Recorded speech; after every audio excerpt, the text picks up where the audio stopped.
Good evening, everyone. Welcome.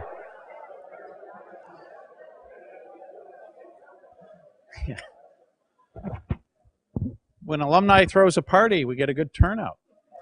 I like it. Looks like graduation crowd. So thank you for all being here tonight. I want to welcome you all here. It's wonderful to see all these familiar faces. We have a camera over on the side. We're actually webcasting this live as we're doing it because we had such a large turnout that we had people that couldn't make it. So we also, towards the end, will have questions coming over the web, and they'll be asked by Donald Hale.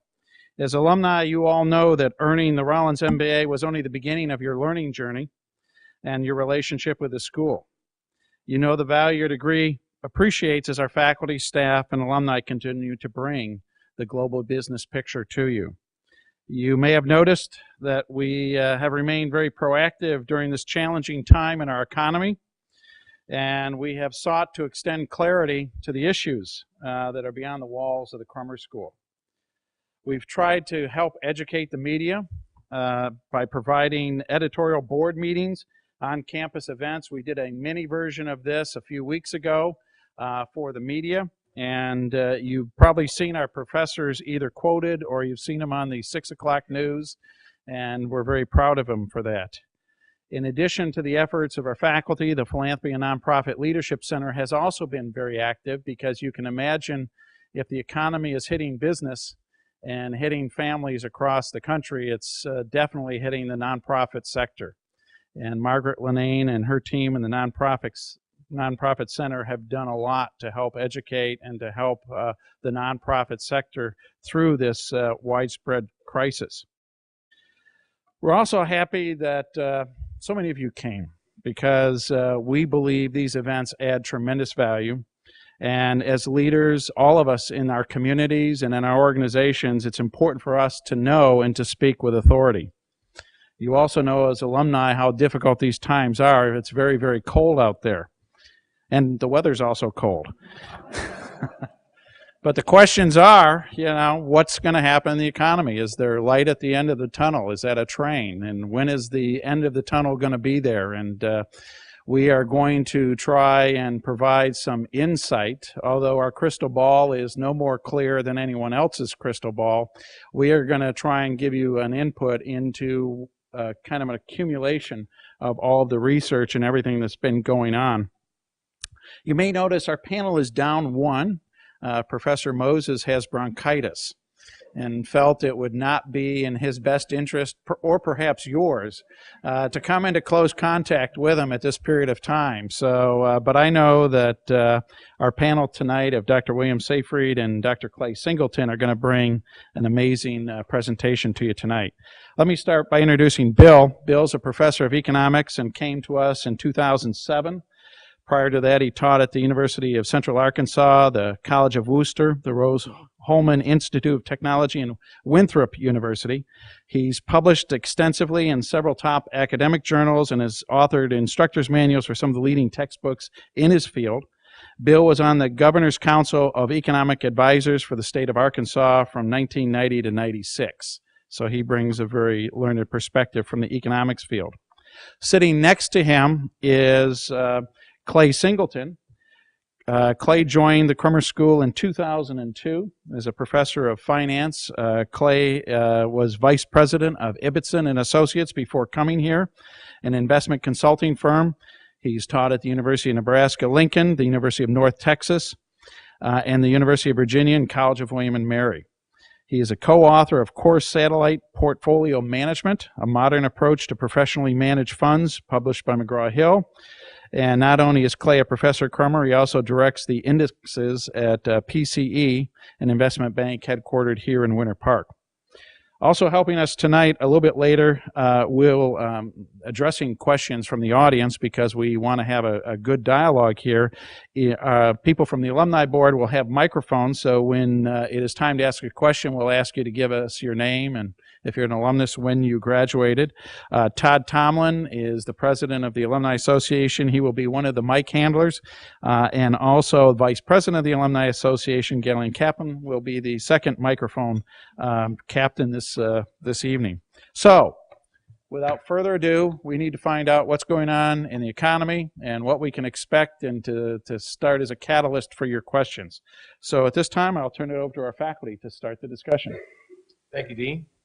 It's certainly a pleasure for both of us to be here tonight and to have so many of you come out on a cold winter's night.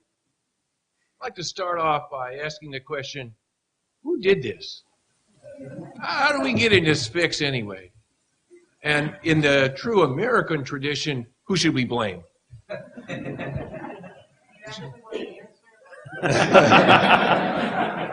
No, this isn't Q&A yet. No. It's a rhetorical question. I thought what we ought to do is round up the usual suspects. And I don't know about you, but on my list is Alan Greenspan and the Federal Reserve. Maybe we could blame them. We could blame the Republicans. Everybody else has. We could blame the Democrats. We're about to do that.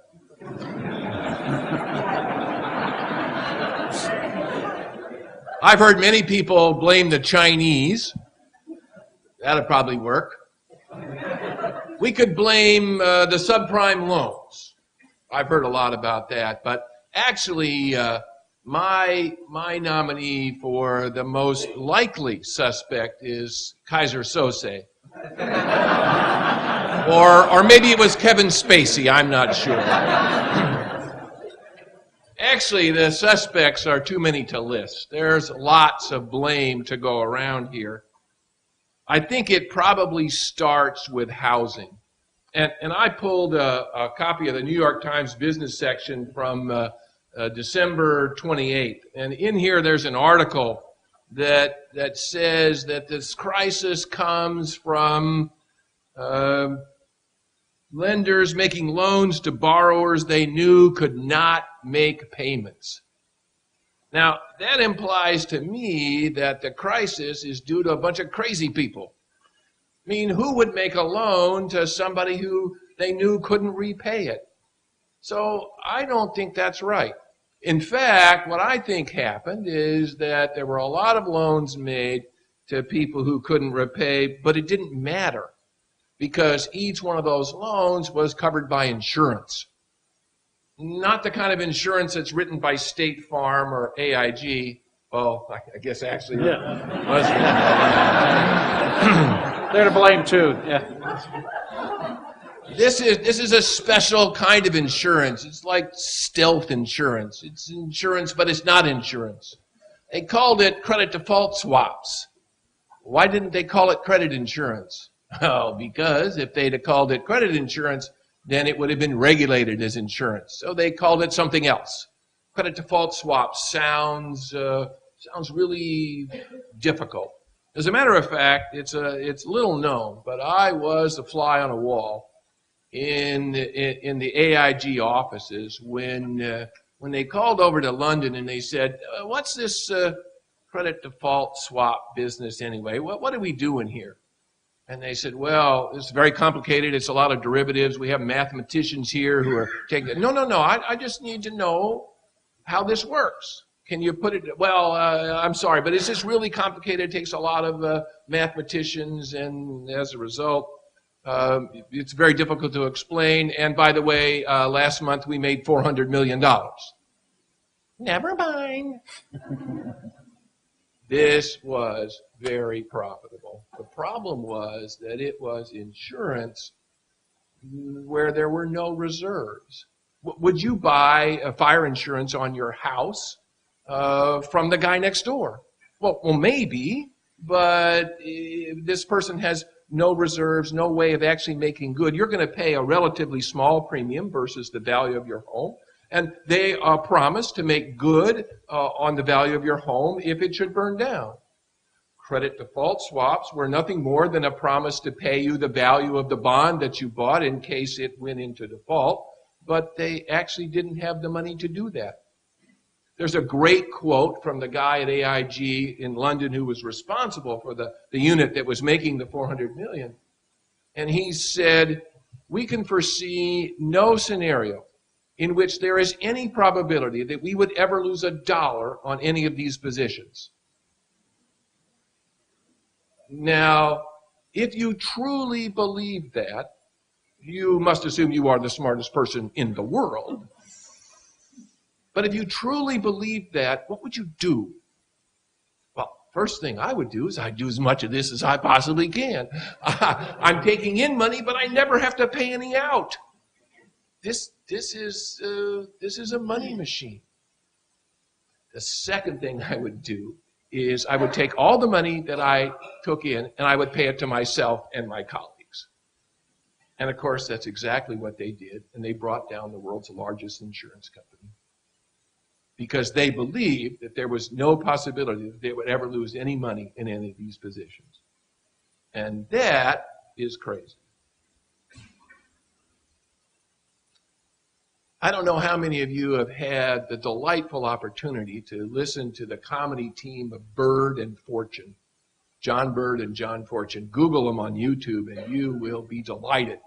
This is a British comedy team that, believe it or not, can make the financial crisis funny. One of the parts of the routine that I particularly like is that they talk about the fact that this whole financial structure was based on the assumption that these housing prices in particular would never fall. And the only problem that they really see with all of this is somebody somewhere asked that question that you should never ask. And that question was, well, what exactly are these things worth anyway?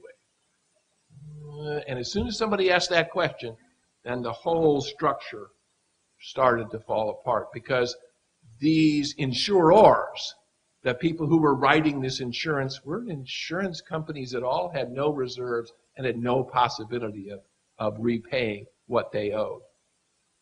Who was it exactly that bought and sold these things? Well, in a lot of cases, it was banks. Banks bought and sold this credit insurance. And of course, when that happens, and you know as a banker what your colleagues have been doing, you also know that the person that those other banks probably aren't very creditworthy because they're into it they're up to their withers just as far as you are. You know that the bank, a bank that's coming to you for a loan, might actually go under. And banks in general have sort of a herd mentality. And it became very difficult for any of us to get a loan. I do want to go back to that list of usual suspects and if I can, encourage some sympathy for Alan Greenspan. In October of 2008, he testified before Congress, and they asked him, Chairman Greenspan, what happened? Well, the thing fell apart. How do you feel about that? And the phrase he used was, "I am in shocked disbelief." Here is a guy who built his whole career around a philosophy, a libertarian philosophy, a philosophy of the invisible hand, that the market knows best, that we don't need a lot of regulation because the self-interest of the participants in the market will help us, will save us. And I don't know how old he is, 80, something like that. His whole life, everything he believed for 80 years disappeared. It just didn't work. And so I don't want to blame Alan Greenspan, but unlike the Wizard of Oz, there was no little man behind the curtain. There really wasn't anything there at all. I think it's time, too, now that we've had a chance to reflect on what's been going on, to start thinking about the difference between cyclical and structural changes. In one of the courses that I teach, and I see some of my students here in the class, last January we consulted with the economist at Wachovia, and we said, what do you think is the future course of the American economy? This is before any of this stuff happened. And I remember he said there's a 57% chance of a recession in 2008. Not 56, not 58, but a 57% chance. So economists were already looking for the economy to slow in 2008. And that's the cyclical part of the nature of capitalism. The economy goes up and it goes down. There are these cycles that flow through. This cycle had the extraordinary bad luck of coming at a time when there was a financial meltdown. So you sort of got a double whammy. That leads us to start to think, though, I believe we should start to think about cyclical changes and structural changes. This is a cyclical change. It's a big one. And so if we look back to, say, the 1930s, when we were in a similar sort of fix, there were a lot of structural changes that occurred that have rippled through our economy up till today. The crash of 1929 was followed by a lot of soul searching, a lot of programs. They're doing a lot of the kind of sort of stuff they're doing now. But at the same time, there were structural changes in our thinking about the economy and the role of government and a lot of other things. It took us until 1934 to pass the Securities and Exchange Act, which fundamentally changed our philosophy of how we look at the markets. Up to that point, it was pretty much caveat emptor. After that, it was disclosure is good. Disclosure will level the playing field. Disclosure is really the impetus for the SEC. And goodness knows we've had lots of disclosure since then. I believe that we're going to start to see some significant changes in the way our capital markets are regulated. I believe we're going to start to see some significant changes in the way insurance companies are regulated. You know that insurance companies are regulated on a state-by-state basis, which technically puts the insurance commissioner and his staff in New York State in charge of AIG. That's probably not the best state of affairs. I think we're going to see some changes in corporate governance. We've heard some rumblings about executive pay and limits and that sort of thing. I think that'll happen. I think we're going to see some changes in unregulated lending. These are called non-bank financials, GE Capital, for example, a very large banking operation beyond the reach of, just about everybody, I guess, except the TARP funds. I also believe that we're going to start to see a change in the way people do business. Business, as you all know, is very difficult. This is hard. It is tough to make a success in business, except for the last 10 years or so, when it was a lot easier. Not to say it wasn't without its challenges, but I believe that we're going to see a business environment become much more difficult. Borrowing money, investing it, earning money on somebody else's money without really any equity, any skin in the game is no longer going to be a viable business model. And as I reflect back on this financial crisis, I take a small, and I do mean small, measure of satisfaction. It could be that the structural changes we're talking about cast some doubt on all the things that I've thought and taught for the last 30 years. But I don't think that's true. I think what we teach in terms of diversification, risk control, understanding the kind of things you're investing in, have a business plan before you go into business, all those things have absolutely stood the test of this crisis. And the kinds of things that we equipped you with and that we're talking to our students today have in fact stood a pretty severe test and will serve us well going forward. I'm going to turn it over to Bill now, but I look forward to your questions and to opening this up for a conversation. But before we do, Bill? Well, thank you, Clay. As you can tell, there's so much going on. We could talk about so many different things, and Clay laid a good groundwork for how we got into this mess and some of the problems that we're facing. And it seems wherever I go, people want to talk about what's going on in the economy and the financial world. And think back to just even in the last month or so, talking to an uncle and, people talking about how much they lost in the stock market. And, I mentioned how much I lost in the stock market. And, he mentioned, well, something where, you got a family, well, you may have to cut back spending some because you lost so much in the market, but it may be a good time to buy now. There's a lot of things that are relatively cheap. We talk about lots of different aspects. And then a few weeks later, let's say, I won't mention exact figures, let's say I lost, let's say $100,000. He sends me a check for $10,000. And it's like, wow, that's nice. And then he follows up with a call and says, that's just something where, it's good, at your age, get back in the market there. And okay, well, it's a tough time. So, put the money in money market, mutual funds. It's up to play conservative, try to keep the money. Calls me back again, and he says, so what'd you do with the money? I said, well, I'm just trying to play it safe, hold on to it, retain it, because times are tough. We've already lost quite a bit. He says, no, you should go ahead and take on more risk. Okay. So then, a few weeks later, he calls again, and he says, now, how much did you put back in the market? It's like, well, no, it's something where I'm trying to make the wise decision. If I go back in the market, I'm going to play it real safe. I'm not going to buy these risky companies, even companies seem to be pretty solid, like Apple or that.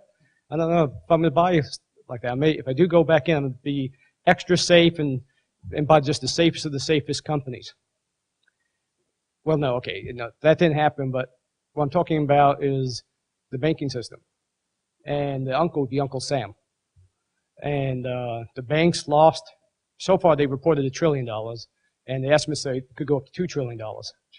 And Uncle Sam, as you know, the TARP, has put hundreds of billions of dollars in the banking system, and now the thought is, well, okay, lend it, go ahead. And the banks are saying, well, we've lost so much money, and we want to play it safe now. We've lost all this money. Yeah, this makes up for some of it, but we want to play it. There's a lot of risk out there, and so they're still lending, but they are only lending to the safest of the safe. Yeah, I don't know if I should mention this. Dean and I have talked about refinancing, and I refinanced yesterday, and I won't mention the company, but I hope they get TARP money in the next few days so that the mortgage will close. But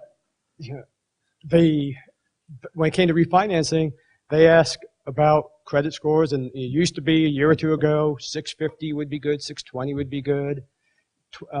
Used to be, if you didn't need a down payment, they would give you money to take out the mortgage, perhaps.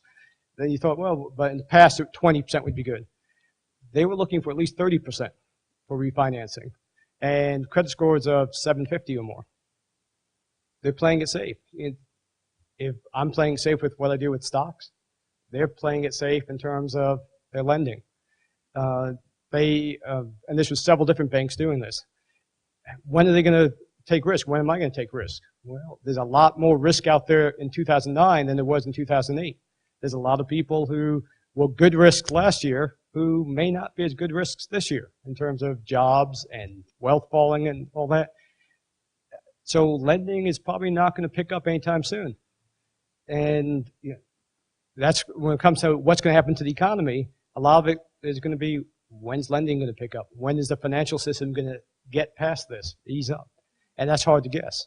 So when is the recession going to end? Well, you tell me when the lending is going to resume, and I'll be able to give you a better answer to that. There was a study that came out recently, well, not really a study, there was economists from Harvard University who looked at financial crises around the world. And what he referred to as the big five, the five biggest ones in developed countries. So he didn't look at small countries, not like Iceland. I was talking to a few people earlier where they had a crisis and wiped out the economy last year. But it was Finland, Norway, Spain, Sweden, and I forgot the other one. But looked at five major financial crises of advanced developed countries and seeing how long did it take them to get through this process. Well, first he looked at what was the symptoms of it. Housing bubble, big credit spreads, looking at the money being too easy, big trade deficits, current account deficits. And he said, now, how's the U.S. fit into this? Well, housing bubble, trade deficit was 6% of the economy, 6% of GDP. It hadn't been that big before in recent memory. The credit spreads were beginning to widen. And he said, this looks like it's similar to what these big five crises were like. How long did it take them to work through this? Well, it took them 3 years to work through these crises. GDP typically fell 5%, and the economy would perform subpar for 3 years. And the governments typically spent 6 to 8% of GDP dealing not with the economics, but the financial crisis itself. This was written in February of last year.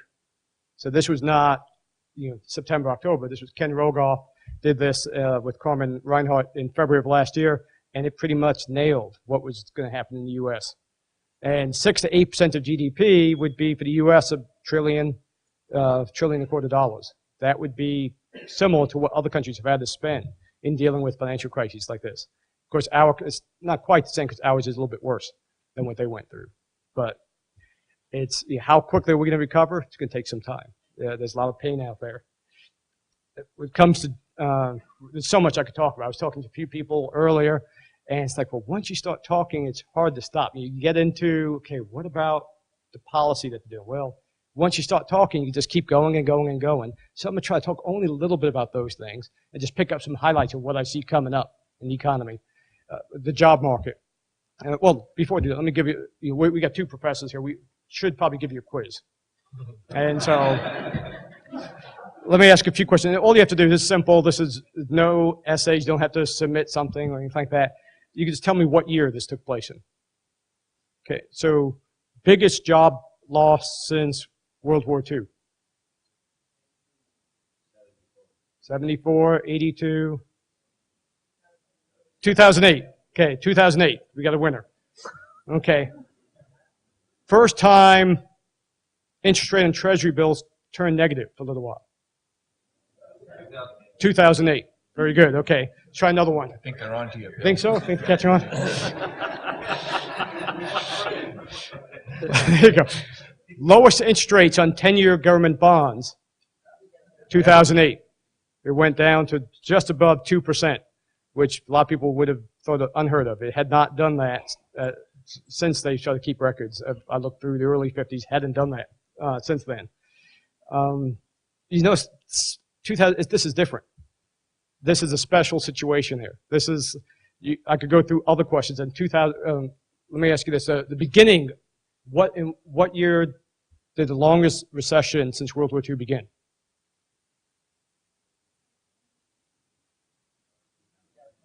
Two, 2008? No.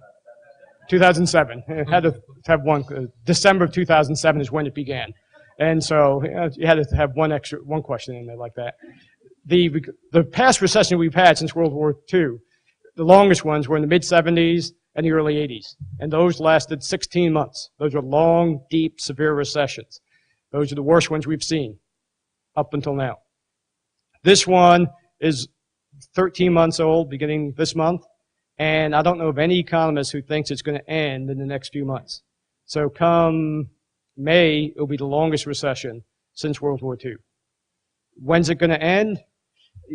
For those who've had me for class or heard me speak before, I would say, well, yeah, the economy may start growing in the summertime, but people may, economists may know that, but real people may not know that. Now I'm thinking that, it may be a little bit longer than that. And I went back and looked at past recessions and seeing what did they look like at the end. And given look at the past, looks like this recession will probably go at least through the end of this year. Just having the GDP go up doesn't mean the recession's over. Back in 1982, it went up a couple times in 1982, but the recession didn't end until the end of that year. If the economy grows at all this year, it's going to grow a very small rate later on this year. And so the recession, we're talking about, if it grows, it may be under 0.5% something in the fall and the winter of this year coming up. And so I would think the recession is going to go at least through the end of this year, make it 24 months, much longer than any recession. Now, as far as 2010, I'll hold off on that for now. I'll do 1 year at a time. So a lot of forecasts, economists are looking and saying, oh, how deep is it going to be? The biggest decline in GDP that we've seen recently, or since World War II, was 1982. It fell 1.9%. A lot of economists think this year it's going to go down 2%, maybe a little bit more. There's a little iffiness. Some say a little bit, 1.5%, some say 2%, a little bit more. If it's 2%, that means the worst is ahead of us, as far as the economy. That we will have 2009 will be the biggest shrinkage in the economy since the Great Depression, since 1938. Well, let me say, the biggest peacetime. 1946, when everybody came out of the military, the economy shrank more. That was a unique situation there, but otherwise it would be the biggest decline in GDP since 1938. By the way, I should have asked this question earlier. The biggest decline in the stock market since World War II, 2008. The last time it went down this much, 1937. 1937, the last decline in stock market of this size. 1938, the biggest decline in GDP since what we're seeing, probably going to see this year. Stock market, hey, it works. Sometimes it works. We'll see. So, well, with all this bad news, we're wondering why do you call it the dismal science? This gives you a little bit of an idea why it's called the dismal science. But a little bit of good news. So, I didn't mention the figure with unemployment rate. So how far is it going to go? I would think it's 7.2% right now. Probably going to hit 8.5% to 9% later on this year. And by that I mean probably 9, but I like to hedge my bets a little bit lower just to play it safe there. I saw some people go back and forth. Is it 8.5 or 9? And there's one economist said, well, I think it's going to be 8.5 because I think a lot of people are just going to quit looking and they won't count anymore. So probably most economists think it's going to be in the 8.5 to 9% range. There's another figure you may have seen reported recently. If you include people who gave up looking or who are working part-time instead of full-time, that figure of unemployment, so they're unemployed or having to work part-time instead of full-time or gave up looking, that figure is 13.5% right now. And it's the highest since they kept track in 1994. There was a figure that they used to do similar to it, which hit 14% in the early 80s. We're probably going to pass that number up. So this is a very unique time, very special time. So given that, you say, well, what about the good news out there? Well, one possibility is, I would anticipate, even with all this, people will probably get cost of living increases. The problem is, tomorrow we'll probably make it official, inflation is going to be negative. So, cost of living increase doesn't sound too good in those terms there. It's going to be the first time inflation's been negative since the mid-1950s. And all it has to do with that, if the number shows monthly inflation of negative 0.6 or something, and most economists think it's going to be negative 1 tomorrow, it'll be negative inflation for 2008. 6 months ago, we were thinking, hey, inflation's too high. It's not too high anymore. One of the problems we get, of course, that figure's a little exaggerated because that $200 barrel oil is now, I think, $34 a barrel as of today. $35 a barrel. And so that figure is a little artificially low. But coming up probably in 2009, prices in general are going to come down. Now, are we going to have deflation or not? Most economists think if you remove out food and energy, inflation will be around 1%. Still positive. But part of that depends on how bad the economy gets, how bad it's going to get. And also a little bit on what the government does about things. With the government, what they're going to do, there's so much things we could talk about there. I'll talk a little bit about, Clay referred to the regulation. And, a lot of people think, well, should we have regulation or not? Well, I think of my boys, I have 2 boys, one who's 4 years old, one who's 5 years old. They were playing Candyland the other day. And they're going along. They start out on the right. They pick up the card and, 2 orange, and they go and going along a little bit. Then suddenly, the 5-year-old takes his piece and moves all the way to, Strawberry Land, whatever. I haven't played that game recently. And the other one starts getting frustrated, like, wait a minute, that's not the way you do it.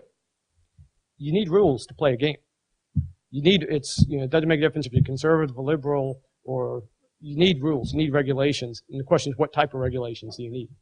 Think of another example of that. Years ago with professional football, they introduced instant replay. And when they first did that, sometimes you would have them stop the clock, and it would be, okay, 2 minutes go by, you'll have the clock running, 4 minutes going by, 6 minutes, like, okay, come on, this is messing up the whole game. Didn't work out too well, so they got rid of it. They came back later on and put in instant replay, and they put like a time limit on it and restrictions on it, and it really hasn't hurt the flow of the game. It's caught errors and mistakes that referees have made, but the game kept playing, it started to flow better. That's what you need with regulation. If a regulation messes things up and disrupts the market system, it's not really that effective. But it doesn't mean, okay, you could line up on any side of the field you want, or you could, we don't need it, you could clip or hold or what. No, you need the rules, but the rules should be helping the market work better as opposed to inhibiting the market.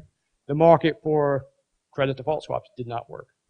You needed good, not heavy regulation to stomp on it, but you needed it so it would work better. Transparency, things such as that. So you need rules.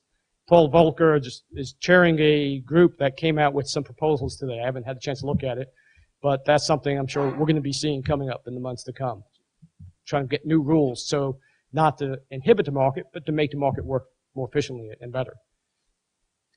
Other things, as far as the stimulus package, we could get into so much on that. I'm going to try to avoid saying too much, and I'll let you ask me if you have any questions on it. But the budget deficit for 2009, fiscal year 2009, is supposed to be about $1.2 trillion. That's assuming there's no stimulus package. If you put the stimulus package in place, we're probably talking about $1.5 trillion roughly, or more. And that's 10% of GDP. Last time we had that 10% of GDP, no, not 2008. No, that was World War II. So it's very big. In the early 80s, it was like 6% of GDP. This is going to be much bigger. I hear some people saying, well, government needs to tighten its belt just like everybody else. Think about what would happen if the government cut spending or raise taxes right now by $1.2 trillion. It would not be a pretty sight. You picture you take $1.2 trillion out of the economy, it's 8% of GDP. That means instead of the economy shrinking 2%, it would shrink, simple world, 10% or so. That's not a good idea. Economists like balancing the budget over time, but not all the time.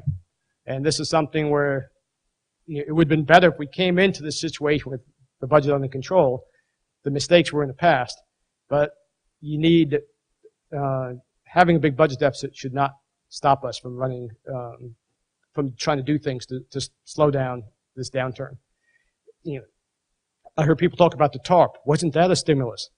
That was not designed to stimulate the economy. That was designed to keep the financial system from collapsing completely. And so that was not designed to get the economy moving again. It was just designed to keep it from falling apart. A lot of the stimulus package, they released some of the details today of the initial proposal. Some of it is $80 billion, I believe, to states, so they won't cut education spending. Is that a stimulus? Well, they were going to do, Florida's already done some cuts. They would have to do more coming up. This would just keep them from having to cut education spending as much. And so it's a stimulus in the sense that it keeps it from going down further, but it doesn't necessarily have it bounce back up. Doesn't mean it's bad, but stimulus package is not a magic solution. It's needed, but it's not a magic solution. We go through some other things as well, but I could get into different aspects, but I won't get into that. If there's questions, we could address them. One last thing I'll bring up is Federal Reserve and monetary policy. Here's another question you could have. The lowest interest rates, the lowest federal funds rate since the Fed was created was in what year? 2008. You go a little bit further than that. The lowest interest rates that the UK Central Bank has set. That was 2009. That was the lowest since it was created in 1694. So British interest rates are the lowest in 314 years. We can't do that because we're not that old as a country, but we could try. This is a very unique time, and most economists think it's very necessary. The problem we're going to have, and once I could get into too much detail, but I want you to ask questions. The big issue when it comes to the budget stimulus from the government or the Federal Reserve is the exit strategy. With a war, you need an exit strategy. With economic policy. You need exit strategy. And that's where Ben Bernanke and the Fed is going to have some difficulty, although Japan successfully moved away from quantitative easing in 2006. It worked for them in terms of not causing hyperinflation, stuff like that. And likewise with the budget deficit, running it up for a couple of years, we need to have something to get it back under control very quickly after that. And once I could go into lots more detail, but I'd rather have you ask questions than us address what you're interested in. Okay, we'll ask Galen and Todd to get up. I'll start with a question is, you hear people talking about the Obama factor. You know, what is the potential impact of the euphoria and the his whole plan? I mean, will that give some kind of unexpected boost?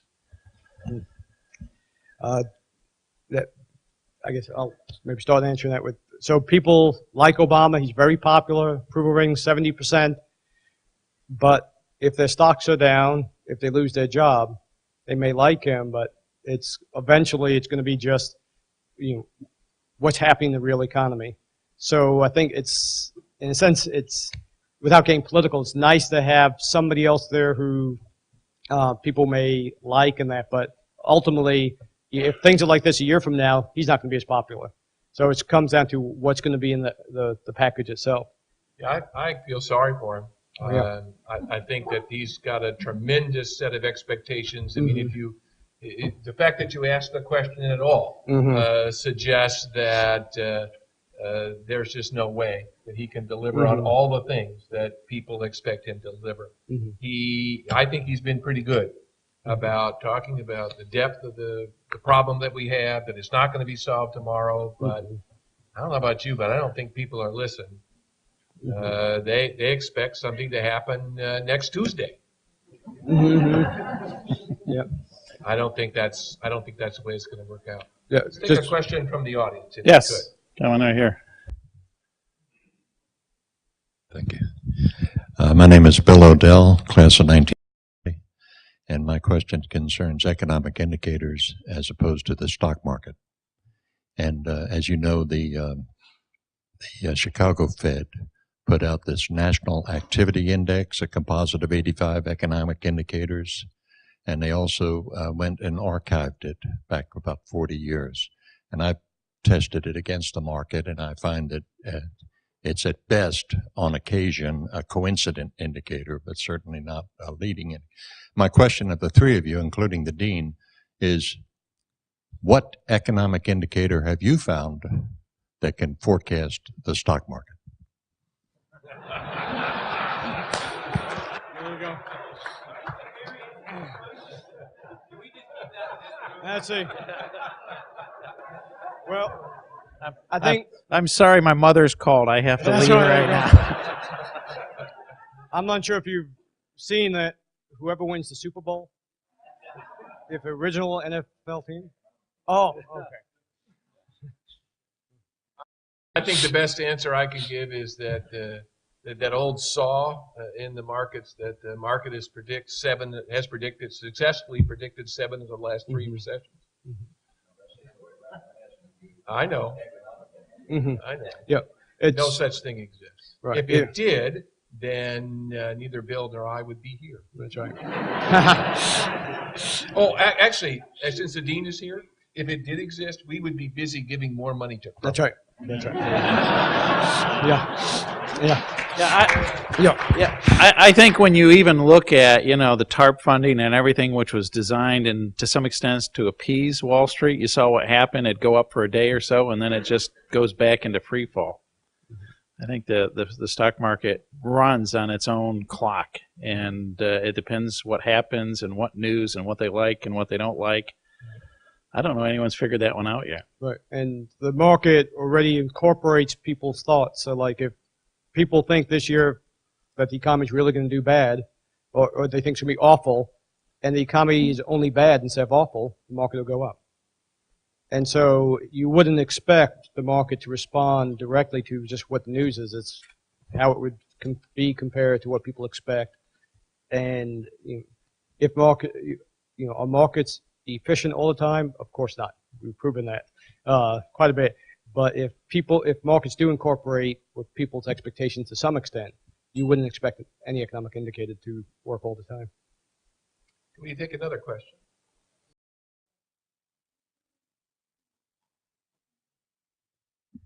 Andrew Sellers, class of '08. What a famous class. Thanks for those great statistics. Yeah.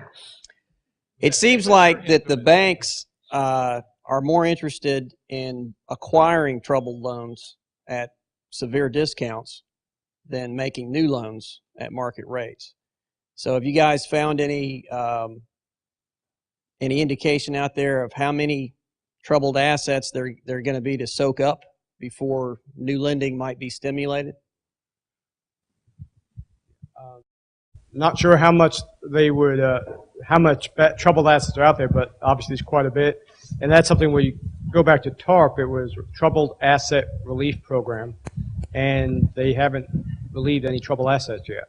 Because, that was the initial intent, and then they said, well, we're going to instead, that may take too long, so we're going to inject capital directly into banks.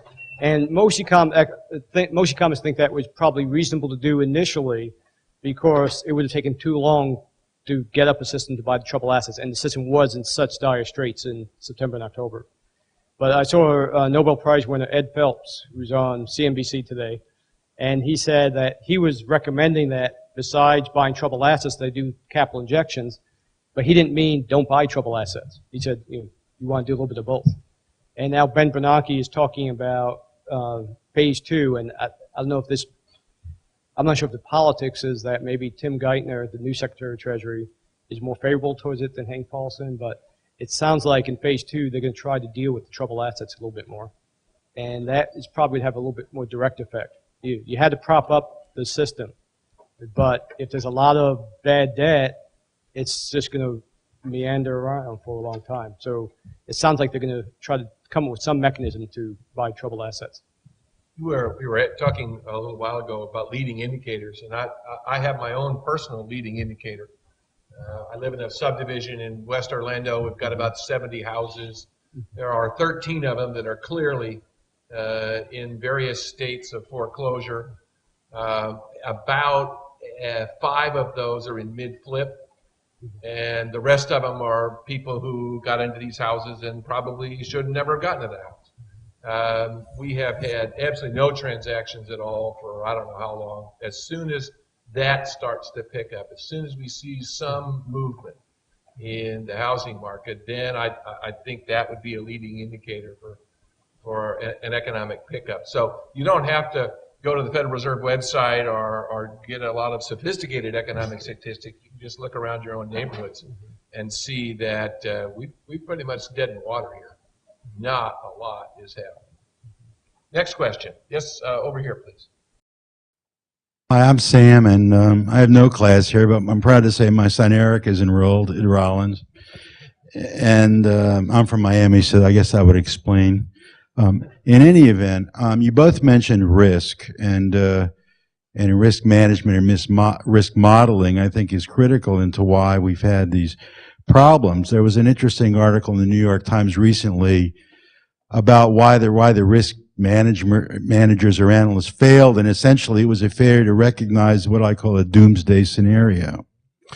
And there's been a couple of books written about that, but it sort of astounds me to understand where did these risk managers or analysts, including this Wachovia gentleman, and he's not alone, I'm sure, fail in terms of failing to recognize the doomsday scenario, or do you feel that that was really just another word for failing to follow the signs that were there, or was the signs hidden because of a change in accounting standards in terms of reporting? There was reports this week about a major land developer about, as I understand it, not full disclosure of certain business activities they were involved in. They were in financial reports. Did they have all the information in front of them in an honest presentation, or have the regulatory machine that was in effect by the U.S. government, has it been diminished by congressional and or presidential action?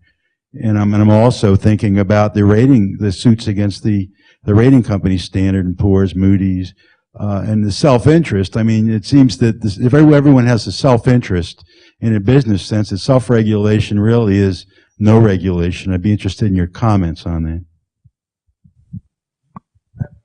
Your company, where you used 2008, right? It was Oh, okay. We're talking about who's going to take that question.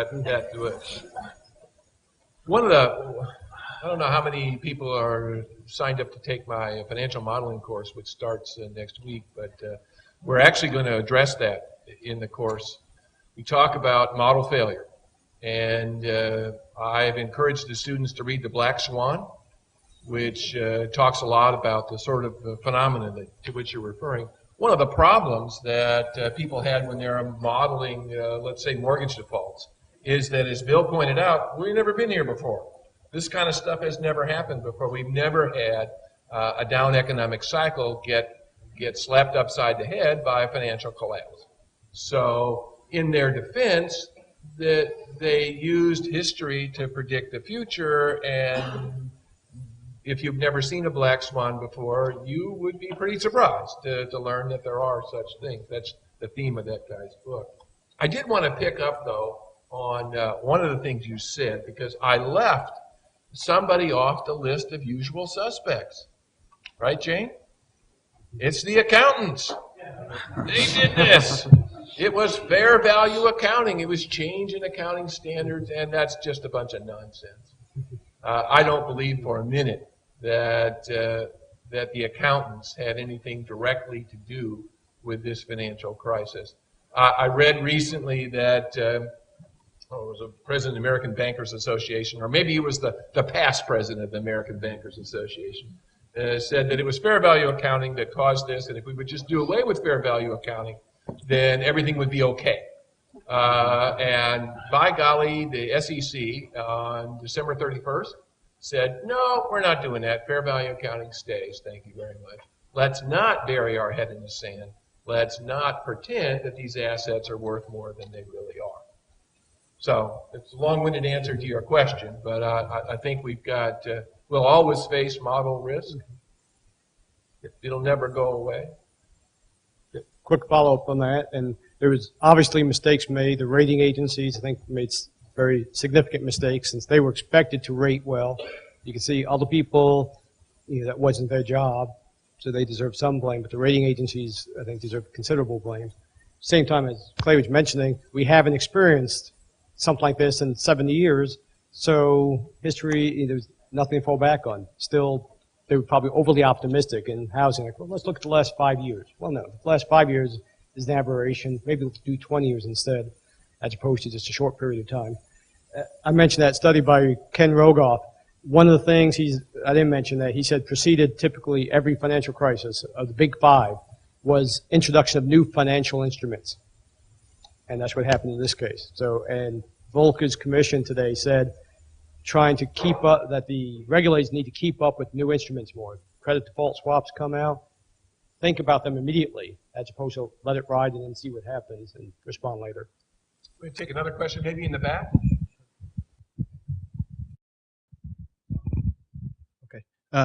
Kevin Reynolds, PMBA 26. Follow up to what Dr. Singleton just brought up about the fair value accounting. I'm a banker here in town and with a large community bank. And one of the issues that we're seeing right now, we've got 23 Federal Reserve examiners in for our annual audit. So it's been fun for the last 2.5 weeks.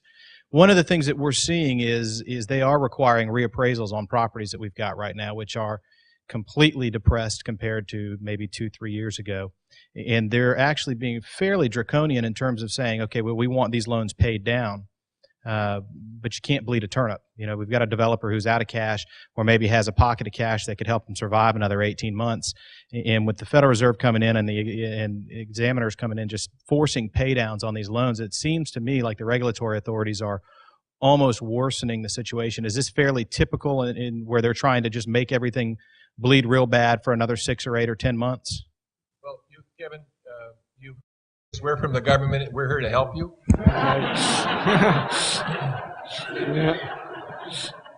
They didn't make that up just out of whole cloth, right? It's been a long tradition. I think it probably goes back well more than 200 years. So the short answer to your question is yes.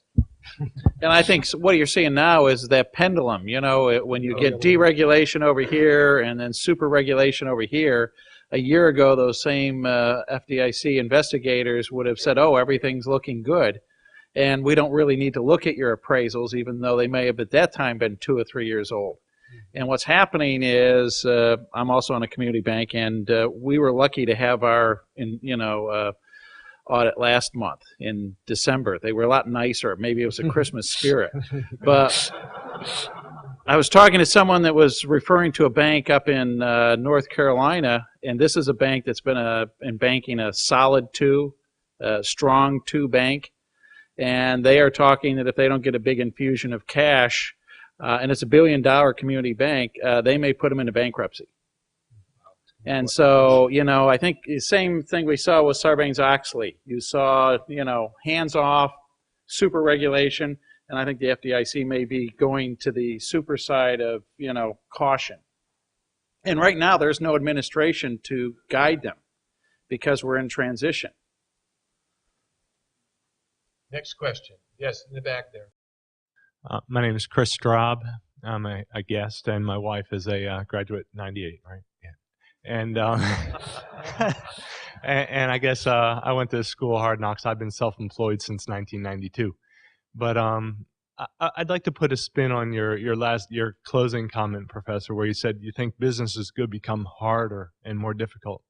I think it's actually going to become maybe easier because there's now going to be more quality in the individuals that are left standing. There's going to be, hopefully, Rollins will be introducing ethic classes, or ethics will become more a part of business conduct, because the businesses that are most successful are the ones that can still look an eye to eye, shake a hand, and a deal is done, and payment is made, and services delivered. I think we're going to find ourselves getting back down to that foundation, and when you're there, that's strength, and that's clean business. So anyway, question. I just kind of has a comment. I have a big amen. But I have the question. I'm Michelle, the spouse of 98. I think my question related to being self-employed for so long really boils down to, I think, what is the big elephant in the room. One of the underlying causes to me that you should add to that list is the corruption that is pervasive throughout every agency, in the public, private sector, you name it. The likes of a Bernie Madoff, a graduate of a business school we won't name. Where does Rollins and Crummer specifically stand on developing the individual as a leader in business, as a self-regulator, and a representative of humankind, and not just the bottom line?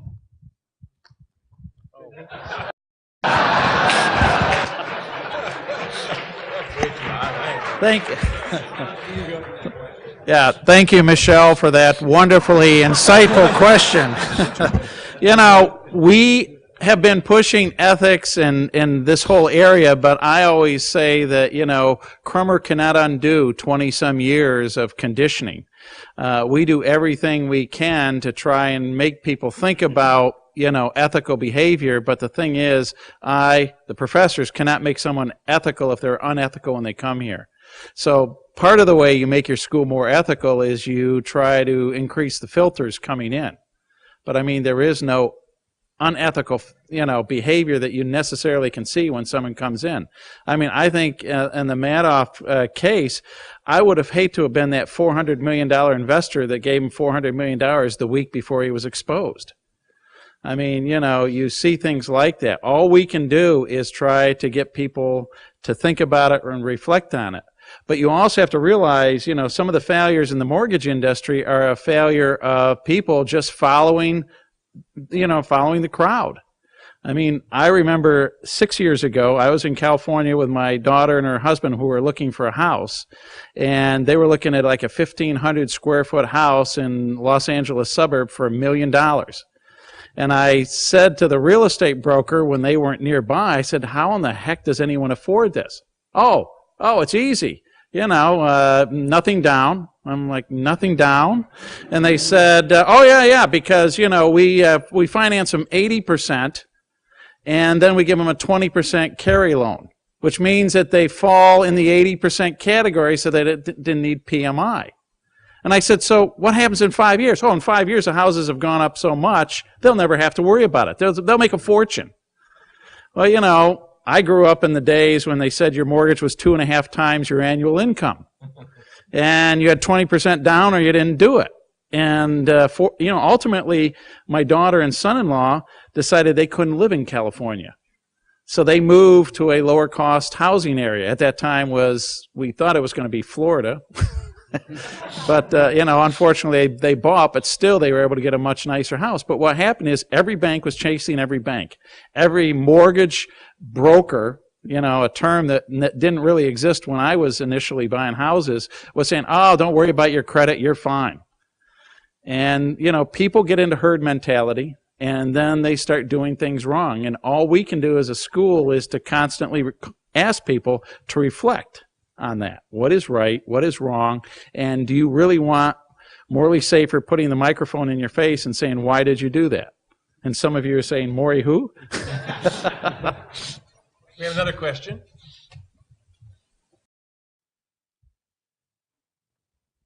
Guy Fasten, the class of '06.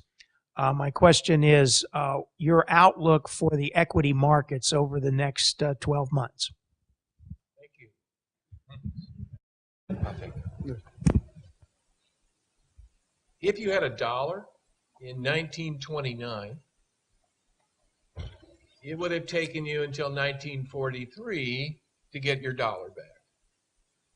In the meantime, then we refer to the person as the iron-willed investor because most people who his dollar saw it fall to 39 cents before it recovered to $1 in 1943. I don't know what's going to happen to the stock market. I don't see much good news on the horizon for 2009 and probably 2010. But we do tend to see the stock market as a leading indicator of the economy. And so as we begin to see some hope, some possibility that we're going to pull out of this thing, then I think the stock market will begin to go up. We remember the 1930s as a time of dramatic stock market declines. But it was also a time of dramatic stock market increases. Some of the largest single-month increases in our history occurred in 1933 and 1934. But of course, we were disappointed, and the stock market fell again before it eventually recovered. So, in my personal outlook, I'm not gonna be swayed by any false tops. Have we hit bottom? I don't think so. So my forecast is keep your powder dry. It's going to be a while. Next question. I wanted to ask you, you talked about the usual suspects. You started with the banks a few years ago. Probably about 2002, there started to be a big trend in business of offshoring jobs. A lot of jobs went overseas, manufacturing, IT, a lot of businesses.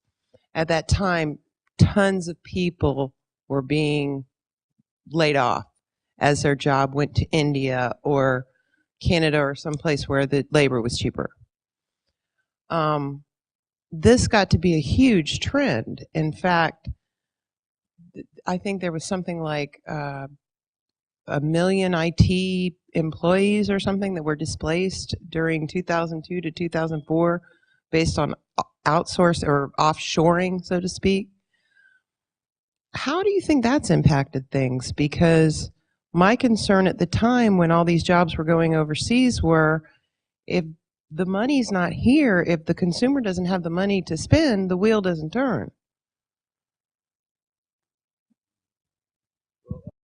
Outsourcing's been going on for Not offshore. Sending jobs overseas has been going on for quite a long time. We've had that. Manufacturing jobs started to decline in the 60s and have been declining pretty steadily since then. And at the same time, we have a lot more jobs than we did back then. Not as many as we did a year ago, but we have more than what we had then. Between 03 and 07, I think there was like 10 million jobs created in the U.S., a net increase. So we lost some, gained a lot more.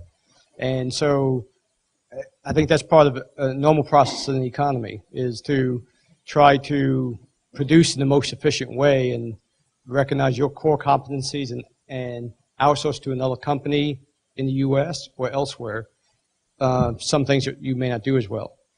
Now, what can we do as a nation is try to improve education, have the proper tax structure, so we could do as many things good in this country as possible. But we're not going to stop offshoring, outsourcing, or the jobs being distributed throughout the world.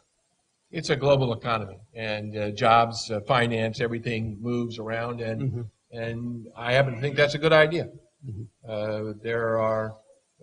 But I don't think it means that we are destined to be a second or third class country. We have tremendous infrastructure. We've got a wonderful education system here. People come from all over the world to be educated here, and that's a good thing. And I think part of the fault there, if you're looking for culprits or suspects, is the American consumer. Because what does the American consumer want? You know, an enlightened American consumer might want to support an American-bought, American-built, you know, type of product, but most American consumers want what? They want a good price. And if a good price means I have to build that this year in China, next year in India, you know, which company will stay in business? So I think it's an interesting dilemma. There's lots of suspects and culprits in this whole thing. I believe we have a question from the internet. Yes,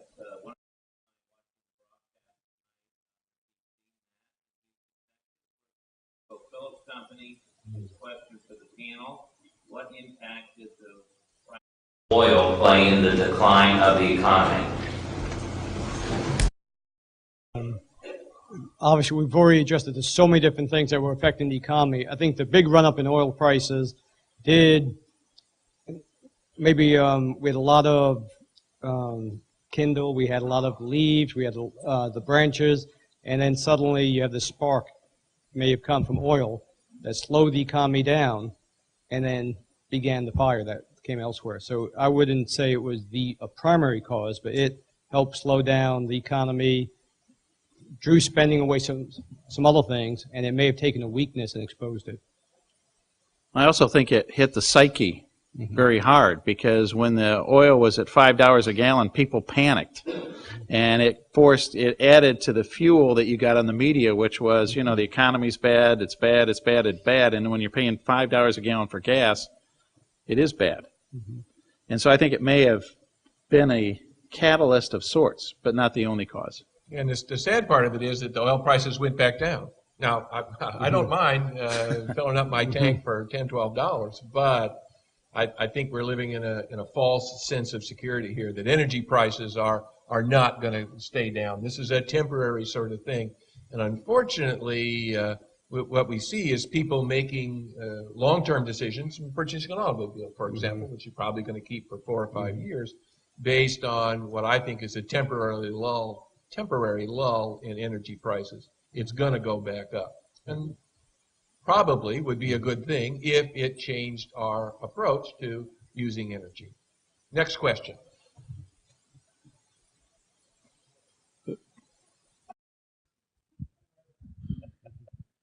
Thanks, Ignacio Esteban, EMBA 24.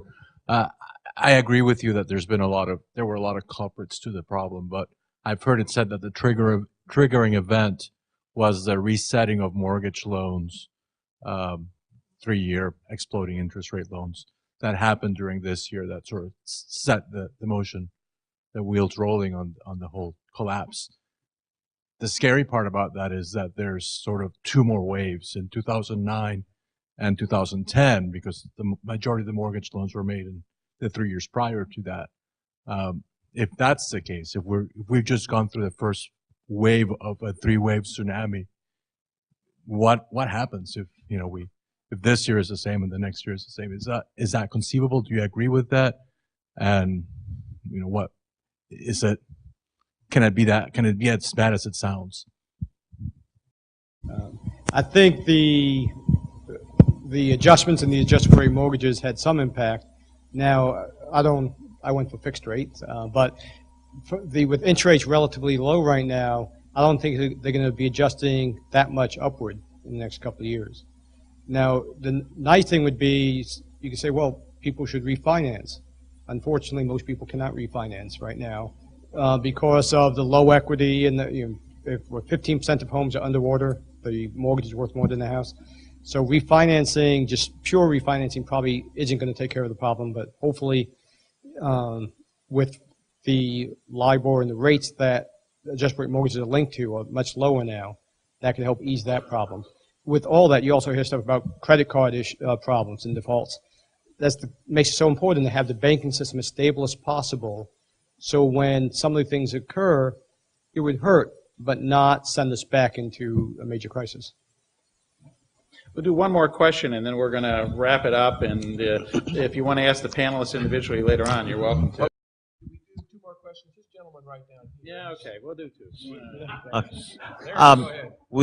You talked about the price of gas, and one of the things that is so troubling is that it's supposed to respond to supply and demand, and now in retrospect, as they look at this bubble in oil prices, it had nothing to do with supply and demand. The contracts, the value of the contracts that were bought and sold for these many dollars were tens of times the amount of oil that is produced. And so it's a bunch of speculators coming in here, and our financial markets have become casinos where people are just making bets, has nothing to do with real supply and real demand. It's just anticipation of making money of it coming up, 00 or something. And the same is true with the derivatives. There's supposedly $60 trillion worth of bets on these derivatives that half of them have got to lose because people are betting both ways, right? So what's going to happen? Where's that money going to come from? We can't bail out all that. To answer that question, I was going to jump on that earlier, and we moved on, so I was glad you brought us back to that one. Speculation, like if we speculate in gold, gold goes up, gold goes down, it's not that bad. But when it comes to oil, when it comes to corn, wheat, that has tangible effects. And Clay may know more specifics about this than myself, but I believe when it comes to, with stocks, you buy a margin 50% is what you need. For oil, I think it's 10%. Mm-hmm. And so oil's got special treatment. It's much easier to speculate on margin being borrow 90% of your purchase as opposed to only 50. To me, that's part of the regulations that we need to have is make oil just like other assets. You don't need to punish speculation in oil, but just have a level playing field. Because, as you mentioned, oil prices should have went up. China was driving cars, India was driving cars, so it made sense for oil prices to rise. But it didn't make sense for them to go up to $147 a barrel. And that had damaging effects. Corn prices should have went up because we were using ethanol a lot. But they shouldn't have gone up as much as they did. And then that started to hurt people in Mexico and developing countries around the world. It hurt people, speculation. So I think we need to have some speculation. I'm for the market, but there needs to be rules so it doesn't get out of control, particularly on things like that, which have tangible effects on people and the economy. Mm-hmm. Yes, sir. Get the microphone over here. My name is Moorhead, MBA class of 61. Welcome.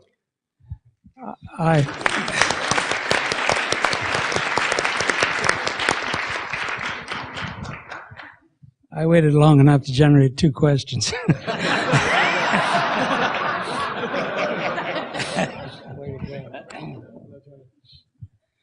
The first one is, do you really think the federal government can throw billions of dollars at their friends without generating inflation? He's going to do it one at a time. That makes it easier. Okay.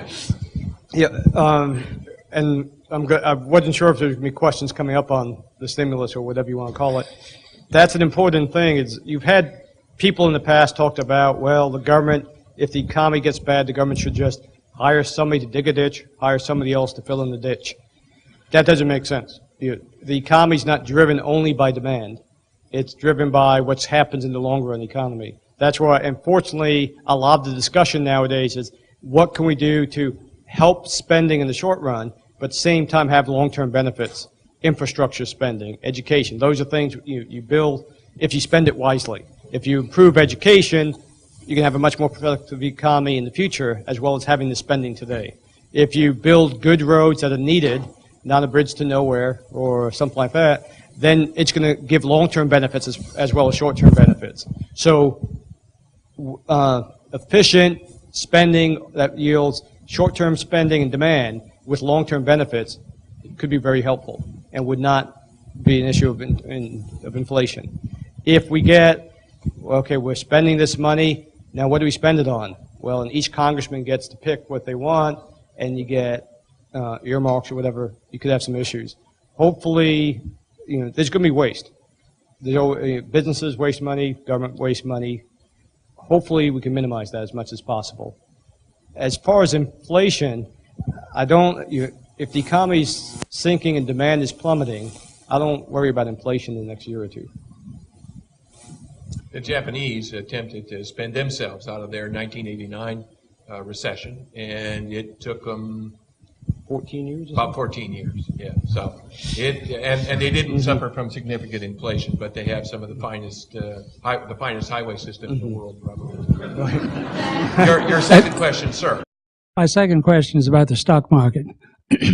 Would you comment on the short sale uptick rule and whether you think that's coming back? Yeah, I think it probably will. What I hope we do, I don't know what, but what I hope we do is similar to what we did in the 1930s, take our time and decide which regulations are important and which aren't. There were some pretty good reasons for the uptick rule. I think there's some pretty good reasons to try to curb speculation. I think there's some pretty good reasons to try to restructure the way investment companies work. Of course, I guess we don't have to worry too much more about regulating investment banks because the biggest one left is our friend over in Tampa, right? Raymond James is the largest investment bank in this country. So what I hope we do is we take some time and we think about how we want this to work. We can't ever think through all the possible consequences of what we do. But if we take some time and really think about how we want this to work, identify the problems, which I don't think were crazy people. I think there were people following incentives which were wrong. I think we'll come out ahead. So I am hopeful for the future, but I think the future is probably a couple years off. Good. Thank you. First of all, I'd like to thank our panelists, Dr. Singleton, Dr. Seyfried. Good job.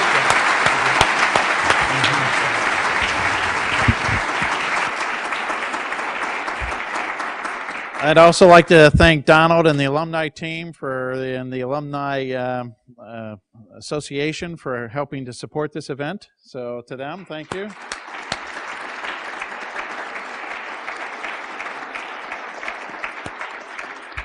And then I want to thank each of you for coming tonight, because an informed citizen is the most important thing a democracy can have.